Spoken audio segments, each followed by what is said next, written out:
former Union and current Apple TV analyst Danny Higginbotham joins us via Zoom. Danny, thanks for taking the time. My pleasure, Sage. How's things? Hey, we're here in the studio getting ready for another big match at home. Let's start with things with the Union, how things have been going before we focus on the future. Take the results out of the picture for a minute. What have you made of the team's recent performances out on the field?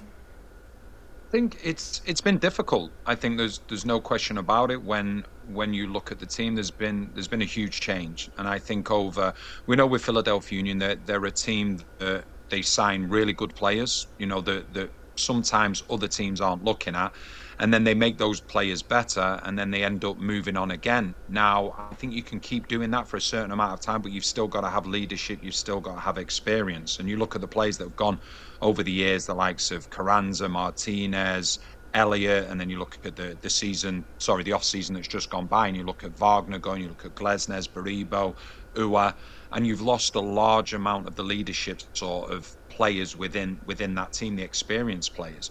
And what you have now is a group of players that are into their second year, which is always the most difficult because everybody knows all about you, because we know what Philadelphia Union did last year was absolutely magnificent. And you end up with other players that are coming into the team that are new to the league. And I think whereas previously you've sort of had that core of experienced players that can help the new players, help the younger players to sort of settle in, I think that's more difficult now because a lot of those experienced players have gone, whereas when experienced players have gone previously, there's still been experienced players around to help the new players. And I think that's been a huge adjustment. And I think there are a number of players still trying to find their feet at the moment. Now, bringing the standings back into frame, despite this run, the Union are still within striking distance of playoff positions. And let's remember, this is MLS. Literally anything can, will, and often does happen. If you're Bradley Carnell, is that a message you can still pitch to this team? Yeah, I think so. I think we know that the top 9 obviously make the playoffs, and we've seen teams previously have a really poor start to the season and then go on a run and make the playoffs. Obviously, the break is a little bit different this year with it being World Cup year, so that's sort of a time then really to sort of reset.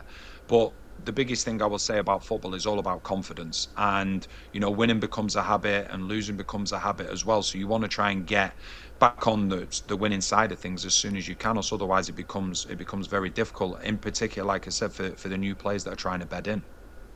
Specifically on the game tomorrow, Nashville at home, top team in the East. What should fans be expecting in that one? It's going to be a tough game. I did Nashville recently when they played away at Charlotte, and they made a lot of changes because they were obviously in CONCACAF, and it's the same situation now. They find themselves in that position where they'll probably change some plays because they've already had their first game. They're going to their second game next week in the competition.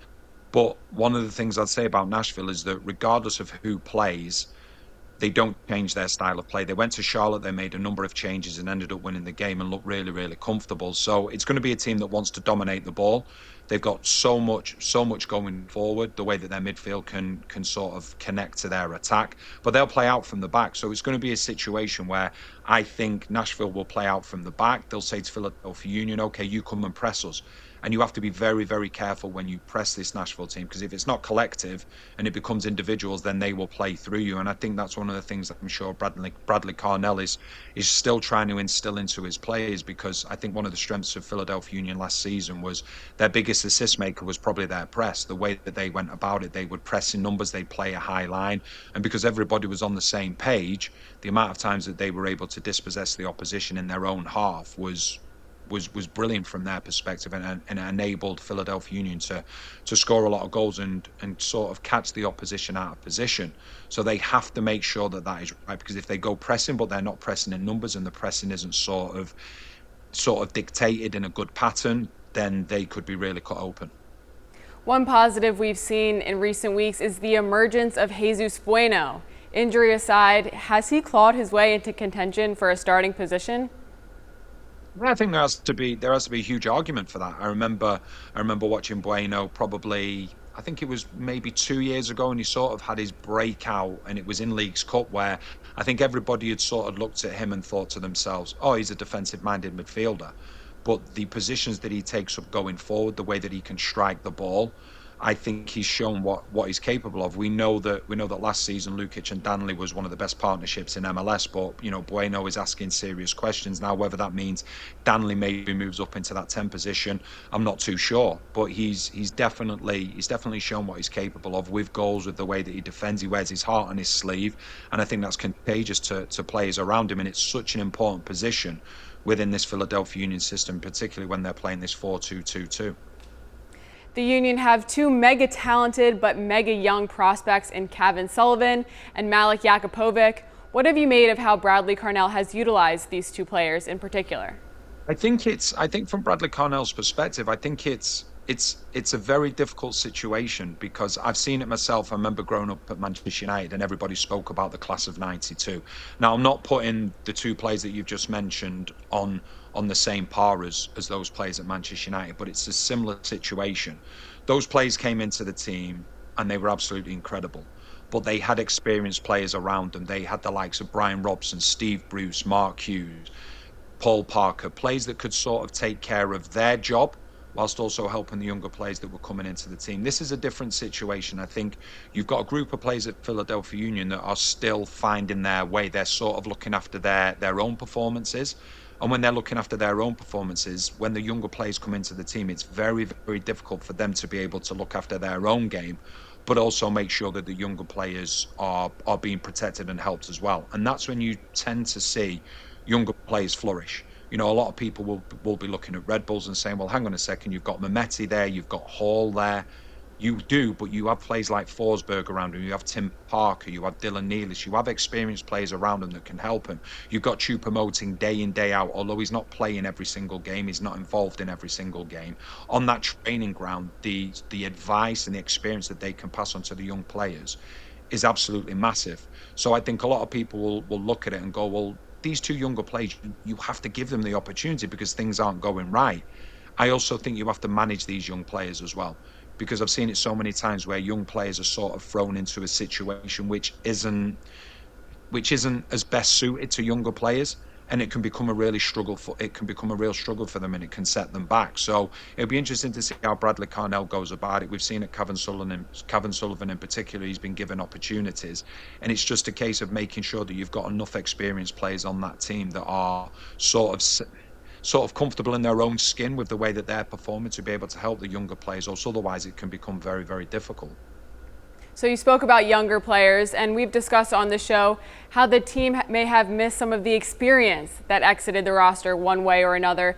But one player still on the team who's coming back is Quinn Sullivan. Just how much have the Union missed him this year? Hugely. I think Quinn Sullivan was, I'm not necessarily saying he was underrated, but I don't think he got the credit that he deserved. We know that him and his brother, outstanding talents, and I think what happened, everybody was talking and everybody was looking for Kevin Sullivan. And obviously because, people are talking about him as a generational player. And I think Quinn Sullivan didn't get the credit he deserved. I think he's an outstanding player. I think he's so intelligent. And I go back to when Jim Curtin was in charge. And I remember Quinn Sullivan, he'd get his opportunities in different positions, but he wasn't necessarily a player that was suited to a diamond system with sort of that 4-4-2 with the diamond in midfield, and it was where he was going to fit in. But his intelligence, his know-how, for somebody so young, he was able to adjust. And then you see the system with Bradley Carnell, the 4-2-2-2. He then made a position his own, and he has the ability to play as one of the two number 10s, whether it's the left or the right, to play as a centre forward.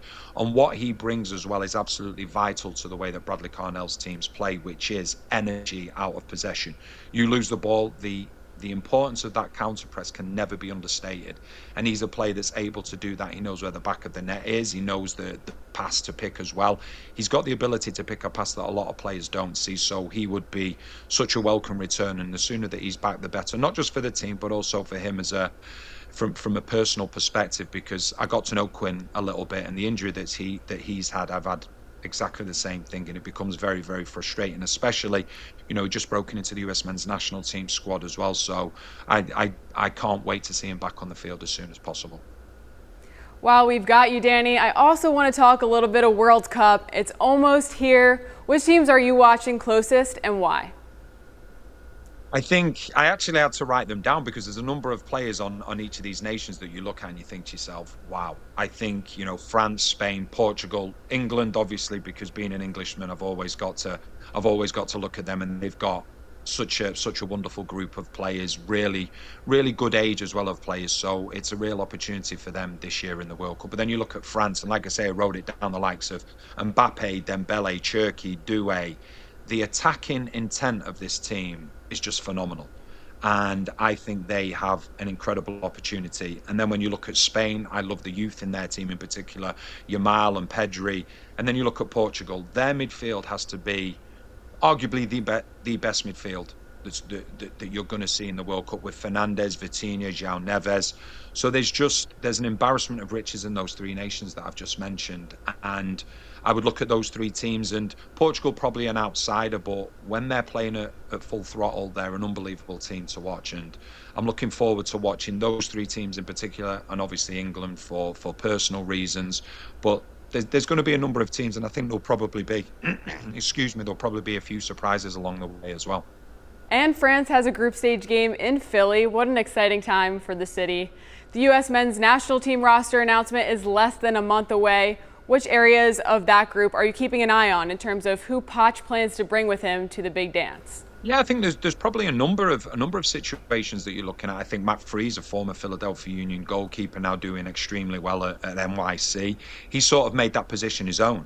But then you've got Turner, who's been doing really well recently. You've got Brady as well. So I would expect that Freese will be that first choice, but then it's going to be interesting to see who are the second and third choices. I think, obviously, you look at the forward areas. You've got Balogun, but then you've got Pepe, you've got Haji Wright, and then I look at the spine of the team as well. So you look at a player like Richards, who's having a great season at Crystal Palace. You look at Adams, you look at McKennie, then you look at Pulisic. So there's a number of quality players.